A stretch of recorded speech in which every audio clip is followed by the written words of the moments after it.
એક વાતચીત. પ્રશ્ન 1. ખલીફા વેશ પલટો કર્યા વગર ગયા હોત તો? ઉત્તર. ખલીફા વેશ પલટો કર્યા વગર ગયા હોત તો બારણા આગળ ઊભેલી સ્ત્રી તેમને કદાચ ઓળખી ગઈ હોત. વળી એ સ્ત્રી આ કારણે તેમને મન ખુલ્લું મૂકી વાત ન કરી શકી હોત. પ્રશ્ન 2. તમને લાગે છે કે ખલીફા ન આવ્યા હોત તો બાળકોને જમવાનું મળત? ઉત્તર. મને લાગે છે કે ખલીફા આવ્યા ન હોત તો બાળકોને જમવાનું મળત જ નહીં. 3. આ એકમનું કયું પાત્ર તમને વધુ ગમ્યું? કેમ? ઉત્તર. આ એકમમાં મને હજરત ઉમર સાહેબનું પાત્ર વિશેષ ગમ્યું. હજરત ઉમર સાહેબ ઇસ્લામી ખિલાફતના બીજા નેતા હતા. તેઓ સાદગી, ઈમાન, વીરતા, ઉદારતા અને ચારિત્ર્યથી પંકાયેલા હતા. તેઓ કહેતા કે જો કપડા પર થીંગડા હોય તો ચાલશે, પણ ઈમાન પર એક થીંગડું નહીં ચાલે. આ એકમમાં એક એવી ઘટના છે જે એમના જીવન પર પ્રકાશ પાડે છે અને પ્રેરણા આપે છે. હજરત ઉમર સાહેબ છુપા વેશે પ્રજાને જોવા નીકળે છે ત્યારે એક વિસ્તારમાં ગરીબ વિધવા સ્ત્રી અને ભૂખથી તડવડતા તેમના બાળકોને જુએ છે. તેઓ ભંડારમાંથી ઘરવખરીનો સામાનનો કોથળો પોતાની પીઠ પર લાદી એમના ઘર સુધી પહોંચાડે છે. સ્ત્રીને ચૂલો પેટાવા બેસે ત્યારે લીલા બળતણના કારણે ચૂલો સળગતો નથી. તેઓ જાતે ચૂલો સળગાવે છે, પણ ધુમાડાથી તેમની આંખો લાલ થઈ જાય છે. તેમની દાઢી ચૂલાની રાખથી ઢંકાઈ જાય છે, છતાં મલકાતા જાય છે અને ચૂલો ફૂંકતા જાય છે. ભોજન તૈયાર થતાં બાળકોને પ્રેમથી જમતા જોઈ પોતે પ્રસન્નતા અનુભવે છે. અંતે સ્ત્રીને પોતાની ઓળખાણ આપ્યા વગર એક સદકાર્ય કરીને આંખોમાં આંસુ સાથે પરત ફરે છે. પ્રશ્ન 4. તમે ક્યારે વધુ ખુશ થયા છો? કેમ?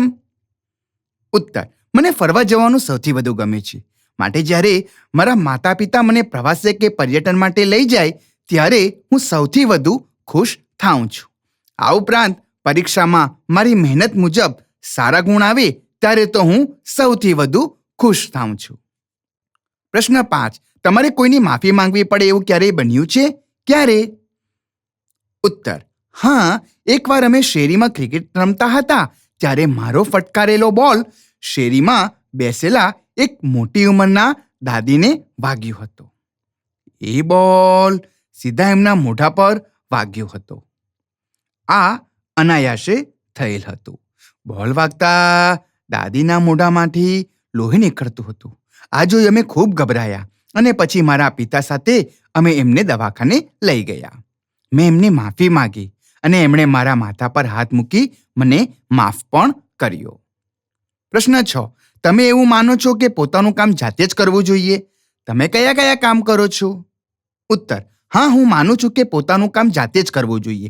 હું મારી જાતે મારી પથારી સરખી કરી તેને યોગ્ય જગ્યાએ મૂકું છું. બધી ક્રિયાઓ પતાવી જાતે મારા કપડાં કબાટમાંથી કાઢી ઇસ્ત્રી કરી પહેરું છું. હું મારી થાળીમાંથી જાતે પીરસીને જમું છું. અંતે રાત્રે સૂતી વખતે પણ મારી પથારી જાતે જ પાથરું છું. પ્રશ્ન 7. તમે ક્યારે રડ્યા છો? ઉત્તર. હું સૌથી વધુ મારા દાદાનો સ્વર્ગવાસ થયો ત્યારે રડ્યો હતો. હું મારા દાદાનો સૌથી વધુ વહાલો હતો. તેઓ મને રોજ એક વાર્તા કહેતા હતા. આ ઉપરાંત એકવાર જ્યારે હું નવી સાયકલ ચલાવતા શીખતા પડ્યો ત્યારે પણ હું ખૂબ રડ્યો હતો. 2. પાઠના આધારે વાક્ય સાચું છે કે ખોટું તે લખો. 1. ખલીફાએ એકલા બાળકો નહીં પણ સમગ્ર પંથકના સૌની ભૂખ ભાંગી. તો બાળકો વિચારો, આ વાક્ય સાચું છે કે ખોટું? આ વાક્ય ખોટું છે. બીજું, બાળકોને માતા રસોઈ પીરસી રહી હતી એ જોઈ ખલીફાને નવાઈ લાગી.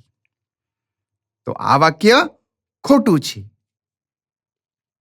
ત્રીજું, ખલીફાને સમાચાર મળતા એ બાળકોને ભોજન આપવા ગયા હતા.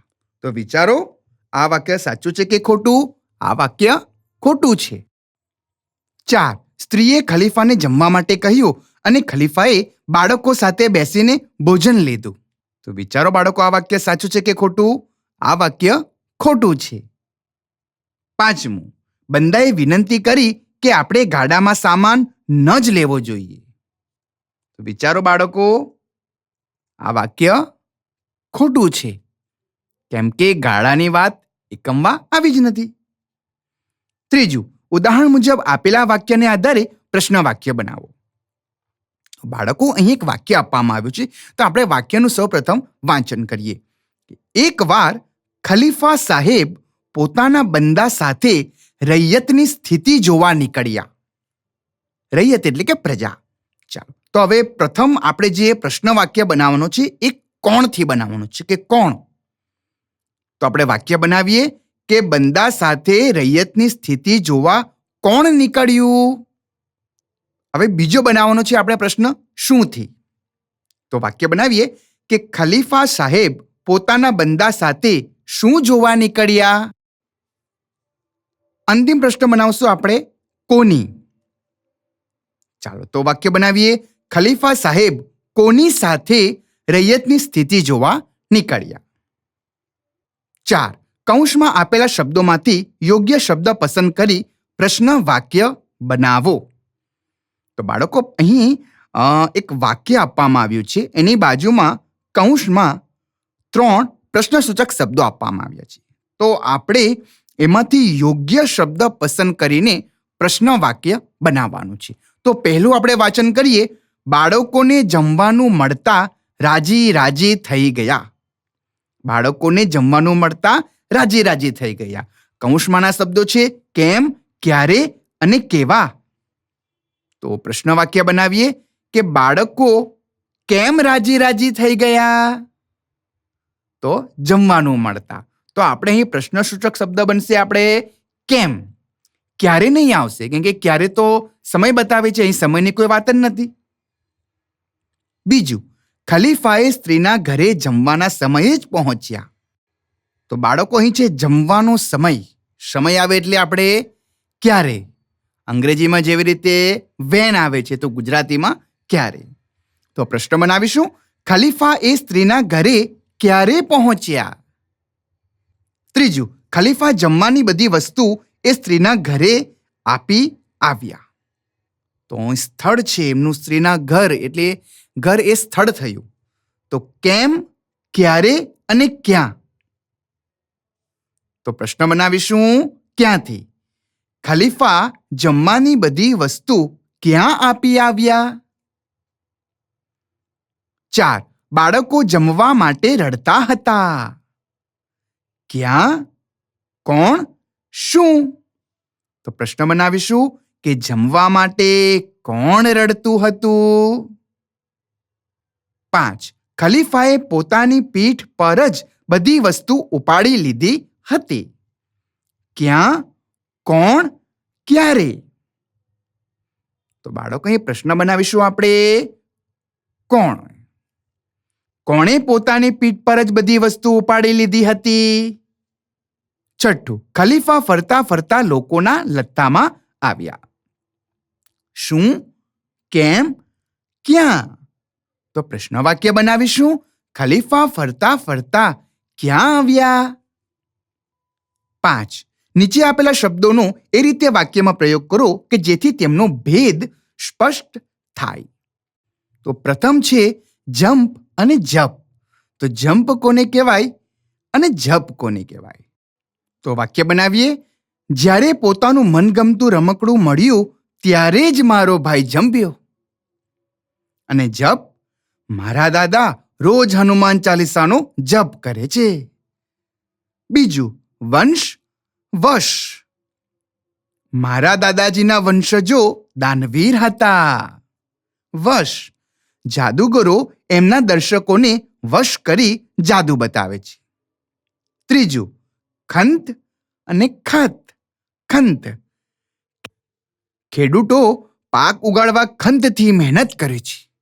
અને ખત, પહેલાના સમયમાં લોકો એકબીજાને સમાચાર મોકલવા ખત એટલે કે પત્ર લખતા હતા. 6. નીચેની પરિસ્થિતિમાં તમે શું કરશો? 1. તમે કોઈને ભૂખ્યા જુઓ તો? ઉત્તર, હું કોઈને ભૂખ્યો જોઉં તો મારાથી બનતા તમામ પ્રયત્નો કરી એને ભોજન લાવી આપું. બીજું, તમારા માટે બધું જ કામ જાતે કરવું પડે તો? ઉત્તર: મારે મારું બધું જ કામ જાતે કરવું પડે તો મને મારા અભ્યાસ માટે સમય ન મળે. ઘણા કામો એવા છે કે જે હું એકલો ન કરી શકું. એ માટે મારે મારા માતા પિતાની મદદ લેવી પડે, જેમ કે જમવાનું બનાવવું, શાળાની ફી ભરવી. ત્રીજું: તમારે જાતે જ તમારું મૂલ્યાંકન કરવાનું થાય તો? ઉત્તર: જો મારે જાતે જ મારું મૂલ્યાંકન કરવાનું થાય તો હું ખૂબ પ્રામાણિકતાથી મારું મૂલ્યાંકન કરું. જો ખોટી રીતે આપણે મૂલ્યાંકન કરીએ તો એ રીત આપણને આળસુ બનાવી દે, નબળો બનાવી દે. 7. ઉદાહરણ મુજબ ભાવાર્થ લખો. 1. લહેજતદાર ખાવાનું, એટલે કે ખૂબ જ સ્વાદિષ્ટ ભોજન. 2. ઓશિયાળું મોં, એટલે કે લાચારી સભર ચહેરો, પારકાની આશા રાખેલ ચહેરો. 3. ભૂખમરો, એટલે કે અનાજની અછત કે મેળવવાની મુશ્કેલીને લઈ ભૂખ વેઠવી તે. 8. આપેલા શબ્દોને શબ્દકોશના ક્રમમાં ગોઠવો. તો બાળકો, આપણે સૌ પ્રથમ શબ્દોનું વાંચન કરીએ. ઈમાન, ચૂલો, બંદો, ઓશિયાળું, બચરવાડ ને રૈયત. તો પ્રથમ લખીશું ઈમાન, પછી ઓશિયાળું, પછી ચૂલો, પછી બચરવાડ, બંદો અને રૈયત. 9. કૌષ્ટકમાં આપેલ વાક્યોનું યોગ્ય શબ્દ વડે જોડી નવું વાક્ય બનાવો. તો બાળકો, તમે જોઈ શકો છો કે તમને એક કૌષ્ટક આપવામાં આવ્યું છે.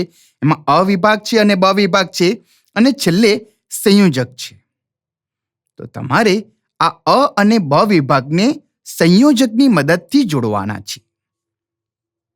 તો પહેલું છે ઉદાહરણમાં કે બાળકોને ખવડાવવું હતું પણ ખાવાનું બનાવવાનો સામાન ન હતો. તો આપણે અ અને બ માં સંયોજક આમાંથી કયું પસંદ કર્યું છે કે પણ ખાવાનું બનાવવાનો સામાન ન હતો. તેવી રીતે આપણે આગળ જઈએ છીએ કે બાળકોને ભૂખ્યા જોયા અને સંયોજક કઈ લેશું અહીં? અને બાળકોની જમવાની વ્યવસ્થા કરી. પછી આગળ લખીએ છીએ કે ખલીફા પાસે બંદો હતો છતાં પણ તેમણે સામાન જાતે જ ઉપાડ્યો. 3. સ્ત્રીએ ખલીફાને જોયા તો પણ તે તેમને ઓળખી ન શકી. તો બાળકો, ચોક્કસ જગ્યાએ ચોક્કસ સંયોજક જ આવી શકે. તમે બીજા સંયોજકો ના મૂકી શકો, નહીં તો અર્થનો અનર્થ થઈ જાય. 4 છે કે બાળકો ભૂખ્યા હતા કારણ કે ઘરમાં જમવાનું ન હતું. 10. રેખાંકિત શબ્દની જગ્યાએ કૌંસમાં આપેલ શબ્દ મૂકી વાક્ય પરિવર્તન કરો. પહેલું છે બાળકની ભૂખ સંતોષાતા રાજી રાજી થઈ ગયું. તો કૌંસમાં શબ્દ છે બાળકો, તો આપણે બાળકની જગ્યાએ બાળકો કરવાનું છે. અહીં બહુવચન છે. લખીશું બાળકોની ભૂખ સંતોષાતા રાજી રાજી થઈ ગયા. બીજું, બંદો ગડગડો થઈ ગયો. તો અહીં બંદોની જગ્યાએ લખવાનું છે આપણે લોકો. તો લોકો ગડગડા થઈ ગયા. ત્રીજું છે અમે 2-3 દિવસથી ભૂખ્યા છીએ. કૌંસમાં શબ્દ આપ્યો છે હું, તો અમેની જગ્યાએ લખવાનું છે હું. તો વાક્ય બનાવીએ, હું 2-3 દિવસથી ભૂખ્યો છું. 4. સ્ત્રી દયાળુ હતી. કૌંસમાં શબ્દ છે ખલીફા, તો સ્ત્રીની જગ્યાએ લખવાનું છે ખલીફા. તો લખીએ ખલીફા દયાળુ હતા. 5. છોકરા ખાવા માટે પડાપડી કરતા હતા. તો છોકરાની જગ્યાએ લખવાનું છે છોકરો, તો છોકરો ખાવા માટે પડાપડી કરતો હતો. 11. નીચે આપેલા વાક્યોમાં ગુણનો, ક્રિયાનો, સ્થિતિનો કે પ્રક્રિયાનો નિર્દેશ થાય છે તે ઓળખી કાઢો. તો બાળકો, આપણે અહીંયા આપેલા વાક્યો તમારે વાંચવાના છે અને એ વાક્ય જે તે ગુણ બતાવે છે, ક્રિયા બતાવે છે કે સ્થિતિ બતાવે છે કે પ્રક્રિયા બતાવે છે, આપણે એને શોધી કાઢવાનું છે. તો પ્રથમ છે કે સરદાર પટેલ મજબૂત મનોબળ ધરાવતા હતા. તો અહીં મજબૂત મનોબળ ધરાવતા હતા એ એમનો ગુણ છે. બીજું, એનું ઘર બરાબર તળાવના કિનારે છે. તો આ બતાવે છે, આ વાક્યમાં શું બતાવવામાં આવ્યું છે? સ્થિતિ. ત્રીજું, મમ્મી રસોઈ બનાવી રહી છે. તો કંઈક થઈ રહ્યું છે, અહીં કોઈ ક્રિયા. અહીંયા આવશે ક્રિયા. 4, ભારે વરસાદથી તળાવ છલકાઈ ગયું. તો વરસાદ પડ્યો એના લીધે તળાવ છલકાઈ ગયું. તો આ થયું એક પ્રક્રિયા. 5, ગઝલ રચનામાં શૂન્ય પાલનપુરીની હઠોતી હતી. તો આ પણ ગુણ છે એમનો એક. 6, ગીતા દાખલા ગણી રહી છે. તો આ છે એની ક્રિયા, કામ કરી રહી છે. 7, વાંદરા ઝાડ ઉપર કુદાકૂદ કરી રહ્યા છે. તો આ પણ ક્રિયા. રણછોડરાયનું મંદિર ડાકોરમાં આવેલું છે. તો આ છે એની સ્થિતિ. 9, અમારી શાળાની શિસ્ત પ્રશંસનીય છે. તો આ છે ગુણ. 10, ઇમરાન ખેતરમાં જઈ રહ્યો છે. તો આ છે એમની ક્રિયા. તો બાળકો, આ જ પ્રશ્નમાં આપણે આગળ જોઈશું કે આપેલા વિધિ દર્શાવતા વિધ્યર્થ વાક્યોને આજ્ઞાર્થ વાક્યમાં ફેરવો. તો વિધિ દર્શાવતા જે વાક્યો છે વિધ્યર્થ, આપણે એમને આજ્ઞાર્થ વાક્યમાં ફેરવવાનું છે.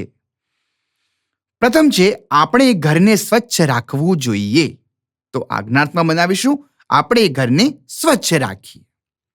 બીજું, શિયાળાના દિવસોમાં વસાણા ખાવા જોઈએ. તો શિયાળાના દિવસોમાં વસાણા ખાઈએ. ત્રીજું, ગરીબોનો તિરસ્કાર ન કરવો જોઈએ. તો વાક્ય લખીશું, ગરીબોનો તિરસ્કાર ન કરીએ. ચોથું, વડીલોની વાત માનવી જોઈએ. ઉત્તર લખીશું, વડીલોની વાત માનીએ. પાંચમું, છોડવાઓને પાણી આપવું જોઈએ. તો ઉત્તર લખીશું, છોડવાઓને પાણી આપીએ. 12, 5 આજ્ઞાર્થ અને 5 વિધ્યર્થ વાક્યો લખો. તો બાળકો, આપણે ઉપર જોઈ ગયા, આપણે કયા વાક્યો લખ્યા હતા? આજ્ઞાર્થ વાક્યો લખ્યા હતા. તો અહીં 5 આજ્ઞાર્થ વાક્યો લખવાના છે અને 5 વિધ્યર્થ વાક્યો લખવાના છે. તો પ્રથમ આપણે આજ્ઞાર્થ વાક્યો લખીશું. પ્રથમ, ચાલો ગોળ ચીકી ખાઈએ.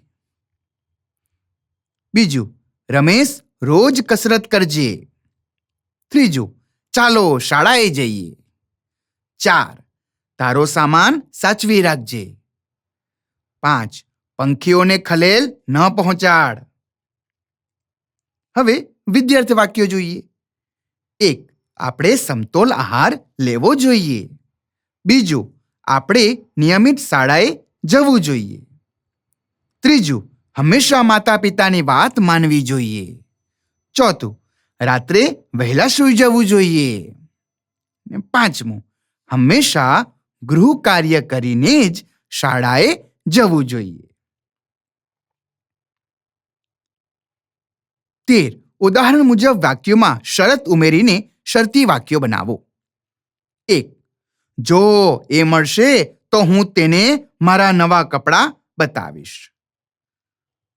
તો બાળકો, શરત આવે છે, જો આવું થશે તો આવું થશે, જ્યારે ત્યારે. તો આ શરત વાક્યો છે. બીજું જોઈએ છે આપણે કે જ્યારે કામ પૂરું થશે ત્યારે જ હું જમવા બેસીશ. તમે શરત કરો છો ને કે જો તું આવું કરશે તો જ હું આવું કરીશ. તો આ શરત છે. ત્રીજું જોઈએ છે આપણે, જેવા કામ કર્યા હશે તેવા જ ફળ આપણને મળશે. ચોથું, જો વડીલોની સેવા કરીશું તો એમના આશીર્વાદ મળશે. 5મું, જ્યારે ગામમાં વધુમાં વધુ વૃક્ષો વાવીશું ત્યારે અહીં હરિયાળી છવાશે. 6, જેવી પદવી જોઈતી હોય તેવી મહેનત કરવી પડે. 14, શંકા કે સંભાવના દર્શાવતા વાક્યો સમજીને બનાવો. તો બાળકો, અહીં આપણે વાક્ય બનાવવાના છે કે શંકા દર્શાવતા હોય અને સંભાવના દર્શાવતા હોય. આપણે કોઈ વાર ચોક્કસ ના હોઈએ ત્યારે શું કરીએ છીએ? આપણે શંકા થાય છે આપણને. અને સંભાવના, કદાચ આવું થઈ શકે છે, તો એ સંભાવના. પ્રથમ વાક્ય આપણે જોઈએ, કાળા કાળા વાદળો ઘેરાઈ રહ્યા છે, કદાચ વરસાદ પડશે. તો આ થયું સંભાવના. હવે બીજું જોઈએ. પરિણામ જોઈ એ નાચવા માંડ્યો. જરૂર એણે સારા ગુણ મેળવ્યા હશે. તો અહીં શું થયું? શંકા થઈ. આવું થયું હશે. ત્રીજું, આ શુક્ર શનિ રજા છે. કદાચ પપ્પા ફરવા જવાનો કાર્યક્રમ બનાવશે. તો આ સંભાવના છે. ચોથું, રસોડામાં કઈ બળવાની વાસ આવે છે. કદાચ શાક બળી ગયું હશે. તો શંકા. 15. અહીં આપેલા વાક્યોને માહિતી આપનાર વિધાન વાક્ય, પ્રશ્નાર્થ વાક્ય કે ઉદ્ગાર વાક્ય દર્શાવે તે રીતે ખૂટતા વાક્યો લખો અને મોટેથી લખો. તો બાળકો, અહીં તમે જોઈ શકો છો કે એક કોઠો આપ્યો છે, તેમાં વિધાન વાક્ય છે, પ્રશ્નાર્થ વાક્ય છે અને ઉદ્ગાર વાક્ય છે. જો પહેલું જોઈએ આપણે કે આજે મહેમાન આવવાના છે, આ વિધાન વાક્ય છે. હવે પ્રશ્નાર્થ વાક્યમાં જુઓ, આજે મહેમાન આવવાના છે, અને ઉદ્ગાર વાક્યમાં જોઈએ, આજે મહેમાન આવવાના છે. હવે આપણે બીજામાં જોઈએ તો શીતલ પહેલા નંબરે આવી, અને ઉદ્ગાર વાક્યમાં લખશું શીતલ પહેલા નંબરે આવી. બીજામાં જઈએ આપણે તો અહીં આપણે પ્રશ્નાર્થ વાક્ય બનાવવાનું છે. તો લખીશું શું આપણે જીતી ગયા? અને ઉદ્ગારમાં લખવાનું છે આપણે જીતી ગયા. ત્રીજું, તો આપણે પ્રથમ લખીશું વિધાન વાક્યમાં એ ગામ મોટું છે. પ્રશ્નાર્થમાં લખીશું એ ગામ મોટું છે. હવે ચોથામાં આપણે પ્રથમ પ્રશ્નાર્થ વાક્ય લખીશું તમે એમને મળી લીધું. ઉદ્ગાર વાક્યમાં લખીશું તમે એમને મળી લીધું. પાંચમું, આપણે હિમાલય જઈશું. તો આ વિધાન વાક્ય છે. હવે એમાં પ્રશ્ન વાક્ય છે આપણે હિમાલય જઈશું. છઠ્ઠું, વિધાન વાક્ય છે જંગલમાં સિંહ આવ્યો છે. હવે ઉદ્ગાર વાક્ય જંગલમાં સિંહ આવ્યો છે. 16. પ્રશ્નોના ઉત્તર લખો. 1. હજરત ખલીફા સાહેબની સાદગી વિશે જણાવો. ઉત્તર: હજરત ખલીફા સાહેબની સાદગી એ જ એમની સંપત્તિ હતી. તેમના કપડા પર કેટલીક વાર 12 થીંગડા જોવા મળતા. તેઓ બુતાનની જગ્યાએ બાવળની શૂળોથી ચલાવી લેતા. તેઓ કહેતા કે માણસના કપડા પર 1,00,000 થીંગડા હશે તો ચાલશે, પણ એના ઈમાન પર એક પણ થીંગડું નહીં ચાલે. બીજું, સ્ત્રીએ ખલીફા સાહેબને શો જવાબ આપ્યો? ઉત્તર: સ્ત્રીએ ખલીફા સાહેબને જવાબ આપતા કહ્યું, મહેરબાન, અમે ઘણા દિવસથી ભૂખ્યા છીએ.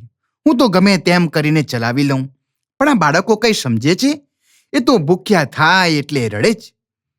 મેં છોકરાઓને રાજી કરવા હાંડલી ચૂલે ચડાવી છે. મીઠી મીઠી વાતો કરી રહ્યો છું, પણ હાંડલીમાં પાણી સિવાય કાંઈ નથી. મારા ઘરમાં પણ ગોળાના પાણી સિવાય કાંઈ નથી. ત્રીજું, ખલીફા સાહેબની કઈ વાત તમને સ્પર્શી ગઈ? ઉત્તર: ખલીફા સાહેબની છેવટની વાત મને સ્પર્શી ગઈ. પેલી બાઈએ અમીર માણસનો આભાર માનતા કહ્યું, ખુદા તમને લાંબી ઉંમર ના કરે. રાજમાં તમારા જેવા જ ખલીફા હોવા જોઈએ. હજરત ઉમર જેવો ખલીફા હોય તો પણ શું, ને ન હોય તો પણ શું, પ્રજા એને શું કરે? ઉમર સાહેબ એટલું જ બોલ્યા, બાઈ, મારી તરફથી એમનો ગુનો માફ કર. હજરત ઉમરના ભલા માટે ખુદાને દુઆ કર. 4. બાળકોને એની માતાની ભૂખ માટેની સ્થિતિ વર્ણવો. ઉત્તર: બાળકો ભૂખ્યા હતા. ખાવા માટે પડાપડી અને રડારડી કરતા હતા. બચડવાળ વિધવા સ્ત્રી ચૂલા પરની હાંડલીમાં ચાટવું હલાવ્યા કરતી હતી, પણ ખાણું પીરસતી નહોતી. વાસ્તવમાં હાંડલીમાં કશું નહોતું. મીઠું મીઠું ને લહેજતદાર ખાવાનું ખવડાવવાની વાત તો કરતી હતી, પણ હાંડલી ચૂલેથી ઉતારતી નહોતી. ગમે તેટલી મીઠી વાતોથી પેટ થોડું ભરાય. આમ બાળકો અને તેની માતા ભૂખથી ટળવળતા હતા. 5. ખલીફા સાહેબ કેમ છુપી રીતે નગરમાં જવાનું વિચાર્યું હશે? ઉત્તર: ખલીફા સાહેબ ઇસ્લામી ખિલાફતના નેતા હતા. ખૂબ સાદગીપૂર્ણ જીવન જીવતા હતા. નેતા હોવાને કારણે એમના પ્રભાવને કારણે લોકો કદાચ પોતાના દુઃખની વાત ન કરે, અથવા કોઈથી એમને અન્યાય થતો હોય. ખરેખર પોતાની રૈયત દુઃખી તો નથી ને? એ જોવા મળે એટલે નેતાનો વેશ નહીં પણ છુપી રીતે નગરમાં જવાનું વિચાર્યું. 17. ચર્ચા કરો, લખો અને રજૂ કરો. જૂથ કાર્ય. તો બાળકો, અહીં જે વિધાનો આપવામાં આવ્યા છે તમારે એની પર જૂથ કાર્ય કરવાનું છે, જૂથ ચર્ચા કરવાની છે. 18. ઉદાહરણ મુજબ શબ્દ જૂથના વાક્ય બનાવો. તો પ્રથમ છે કે વિશાળ નદી. તો એના પરથી આપણે વાક્ય બનાવીશું, વાહ કેટલી વિશાળ નદી. બીજું, સુંદર સરોવર. ઓહો કેટલું સુંદર સરોવર. ત્રીજું, કદાવર હાથી. અરે કેવો કદાવર હાથી. 4. વિકરાળ સિંહ. બાપ રે કેટલો વિકરાળ સિંહ. 5. તોફાની આંખલો. અરે કેટલો તોફાની આંખલો. 6. ઊંચું શિખર. ઓહો કેટલું ઊંચું શિખર. 7. મનોહર બાગ. વાહ કેટલો મનોહર બાગ. તો બાળકો, અહીં આપણું પ્રકરણ પૂરું થાય છે. હવે આપણે આગળના એકમ તરફ જઈશું.